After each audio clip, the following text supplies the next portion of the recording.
Let's Mic Global News. नमस्कार, Let's Mic Global News में आपका स्वागत है। मैं हूं राखी जैन। प्रधानमंत्री नरेंद्र मोदी के मलेशिया दौरे का आज दूसरा दिन है। पीएम मोदी और मलेशिया के प्रधानमंत्री अनवर इब्राहिम के बीच आज द्विपक्षीय बातचीत हुई। पीएम मोदी ने आतंकवाद पर अपना रुख कड़ा किया। उन्होंने कहा, आतंकवाद के बारे में हमारा संदेश बहुत स्पष्ट है। कोई दोहरा मापदंड नहीं, कोई समझौता नहीं। भारत और मलेशिया आतंकवाद के खिलाफ मिलकर काम करेंगे। पीएम मोदी ने प्रेस ब्रीफिंग के दौरान तमिल भाषा की अहमियत पर भी जोर दिया। उन्होंने बताया कि तमिल भाषा के प्रति साझा प्रेम भारत और मलेशिया को जोड़ता है। मोदी ने ऑडियो विजुअल समझौते का जिक्र करते हुए कहा, मुझे पूरा विश्वास है कि आज हुए ऑडियो विजुअल समझौते के साथ फिल्में और संगीत, खासकर तमिल फिल्में, हमारे दिलों को और करीब लाएंगी। पीएम मोदी ने मलेशियाई पीएम को अपना दोस्त बताया।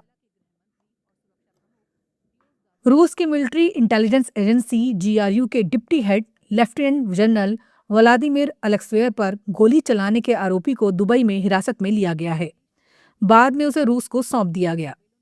रूस की फेडरल सिक्योरिटी सर्विस ने रविवार को इसकी जानकारी दी। एफएसबी ने कहा, आरोपी रूसी नागरिक है और उसका नाम ल्यूबोमिर कोरबा है। उसे फायरिंग की वारदात को अंजाम देने के शक में दुबई में पकड़ा गया। जांच एजेंसियों के मुताबिक शुक्रवार को मॉस्को के एक अपार्टमेंट ब्लॉक में अलेक्सेयव को कई गोलियां मारी गई थीं। रूसी मीडिया के अनुसार गोली लगने के बाद उनकी सर्जरी की गई। जापान में रविवार को लोअर हाउस के लिए मतदान शुरू हो गया है, जिसमें प्रधानमंत्री साने ताकाइची को बड़ी जीत मिलने की उम्मीद है। हालांकि देश के कई हिस्सों में बर्फबारी के कारण मतदान प्रतिशत घटने की आशंका जताई जा रही है। यहां रविवार को 27 से 28 इंच तक बर्फबारी होने का अनुमान है। ताकाइची जापान की पहली महिला प्रधानमंत्री हैं। उन्होंने अक्टूबर में पद संभाला था। ओपिनियन पोल के अनुसार उनकी कंजर्वेटिव गठबंधन को संसद के निचले सदन की 465 सीटों में से 300 से ज्यादा सीटें मिल सकती हैं। फिलहाल गठबंधन के पास 233 सीटें हैं और अगर ये 310 सीटें जीत लेता है तो ऊपरी सदन में विपक्ष के नियंत्रण के बावजूद कानून पास करने की ताकत मिल जाएगी। ताकाइची ने कहा, अगर गठबंधन बहुमत खो देता है तो इस्तीफा दे देंगी। दूसरी ओर अमेरिकी राष्ट्रपति डोनाल्ड ट्रंप भी ताकाइची को समर्थन जता चुके हैं। तिब्बती बौद्ध धर्म के सबसे बड़े आध्यात्मिक गुरु दलाई लामा ने एप्स्टीन फाइल्स पर अपना बयान जारी किया है। उन्होंने कहा, वो कभी भी जेफरी एप्स्टीन से नहीं मिले।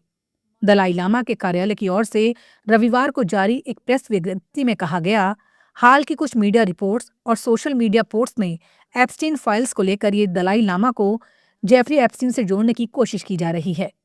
इसमें आगे कहा गया है, हम साफ तौर पर बताते हैं कि दलाई लामा ने कभी जेफरी एप्स्टीन से मुलाकात नहीं की, ना ही उन्होंने किसी और को अपनी ओर से उससे मिलने या बातचीत करने की इजाजत दी है।